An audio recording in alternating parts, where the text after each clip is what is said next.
Hello everyone. If you're looking for the truth, nothing but the truth about the Watchtower, you'll find it here in other people's videos that who left Watchtower and left Jehovah Witnesses religion. I got a question before I get started in this video to get your thinking mind and to examine what I'm trying to make a point here. Okay, if by Jehovah's Witnesses teaching by the Watchtower in 1918, Christ came, examined all the religions, and picked Jehovah's Witnesses to be the true religion, and everything they put out from their past and their future teaching that they have not even published yet are Christ approved. Now, my second point is, now while Christ was on his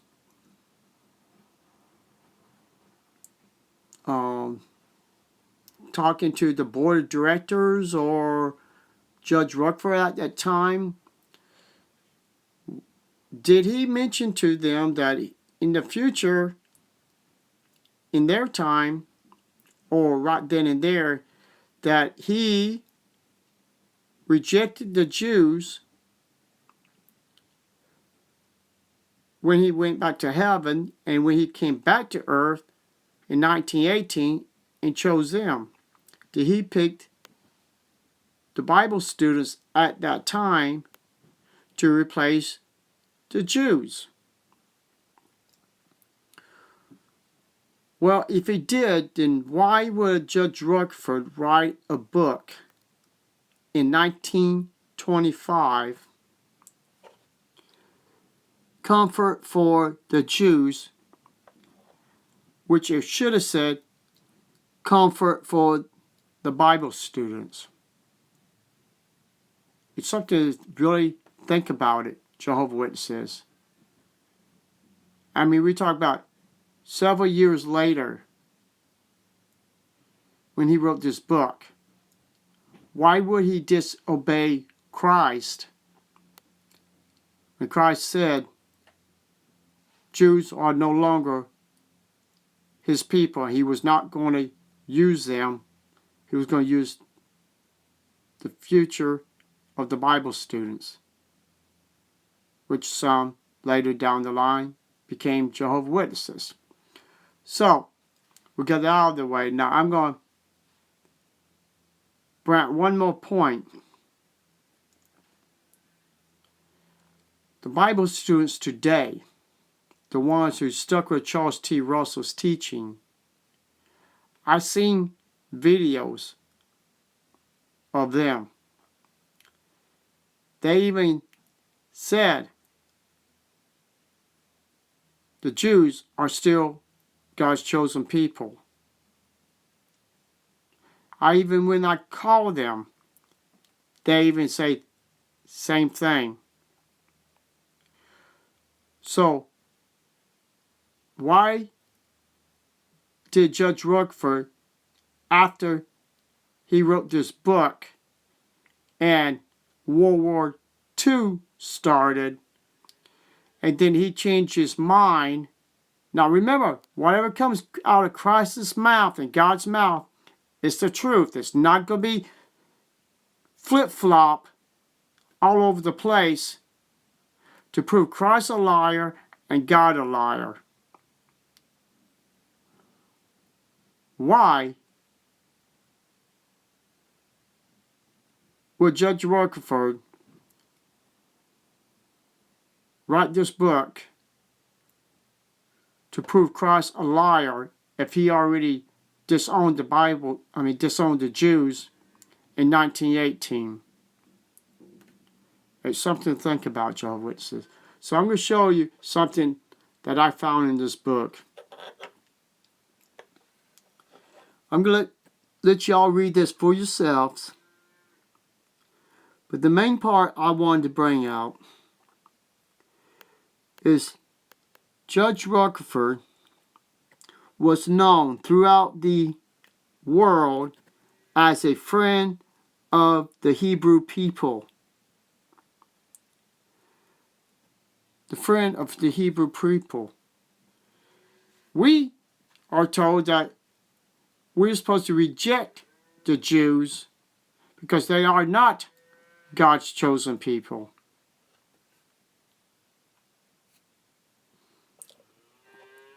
Sorry about the noise in the background. And here's another information in the same book.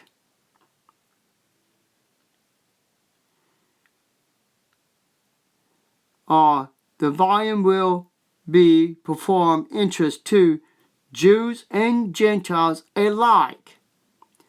It is first unblemished.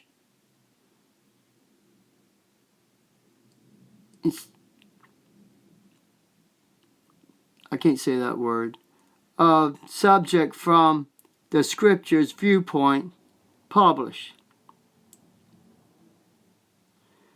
So you see, people, the information they have put in this book.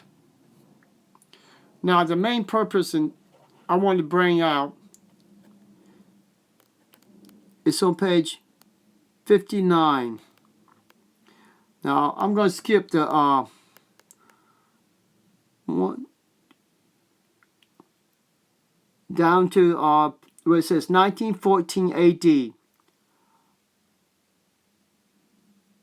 Reckoning by the Jews' time and having in mind the atonement day at the end of which the Jubilee trumpet was sounded. This period of 2,520 years must end about August 1st, 1914. There they go again, adding more dates, time, month, day.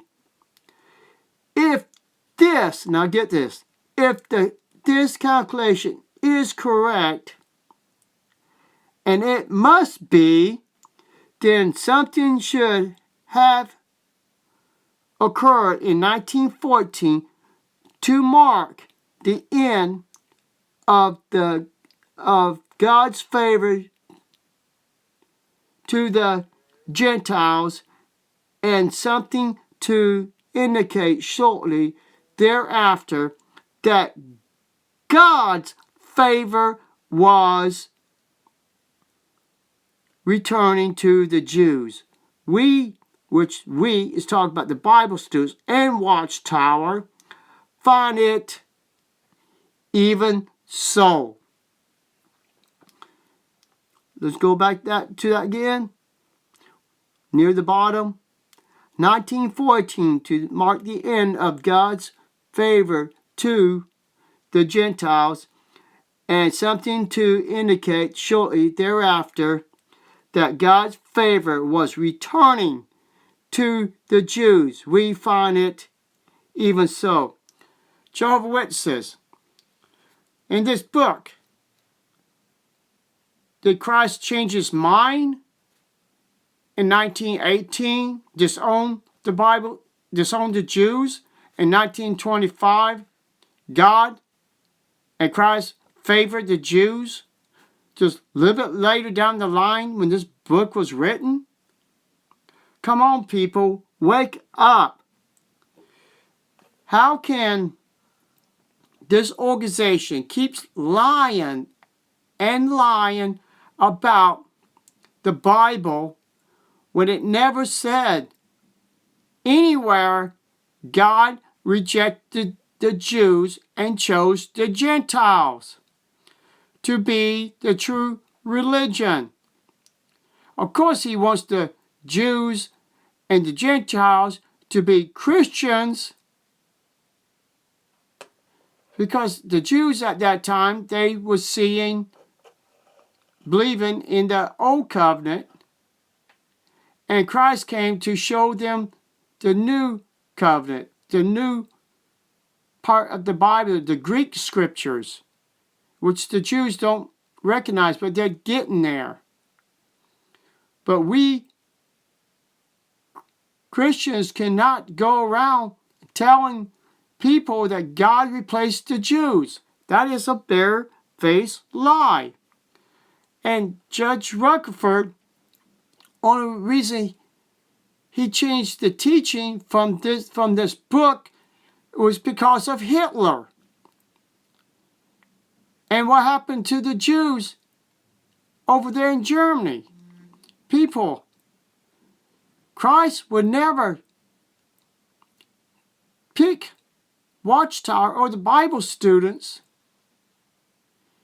if he already had his own people that he never abandoned. Watchtower has been lying to everyone from day one until now. And Jehovah's Witnesses, you read it for yourself. What it says here, that God's favor was returning to the Jews. He never rejected the Jews. But his favor for the Jews to come back to the homeland and move back to the homeland, that is true. That happened in 1948. And the Six-Day War in 1967. The Six-Day War, if God was with the Jews at that time, there's no way they could have won that war without the help from heaven. They have 4 different countries attacking them. How could they manage with few weapons they have at that time compared to all these other countries? They would not win. So who are still God's chosen people? It proves that Jehovah's Witnesses, you got the shaft by Judge Rutherford, who left his original teaching of the Bible students, formed a new religion called Jehovah's Witnesses. You got the shaft because you abandoned the old teaching for the new teaching, and you rejected Christ's words about salvation is through the Jews. So, please, do your research. Judge Rutherford was a man who wrote many different strange books. And if you examine his books, then you will wonder why and how can Jehovah's Witnesses can follow a man was a false prophet, a liar, and con Bible students to build a house for him in California called Beth Shereen so he can live in it. And he knows darn well that 1925 to his death that Abraham, King David, Samson, all those men of old would not be coming alive around 1925 until 1942. And all that is in your history, Jehovah's Witnesses and the Bible students. And the Bible students trying to slide out of that embarrassment of Judge Rutherford because they kept the original teachings of Charles T. Russell, and you believed Judge Rutherford. Wow. Thank you.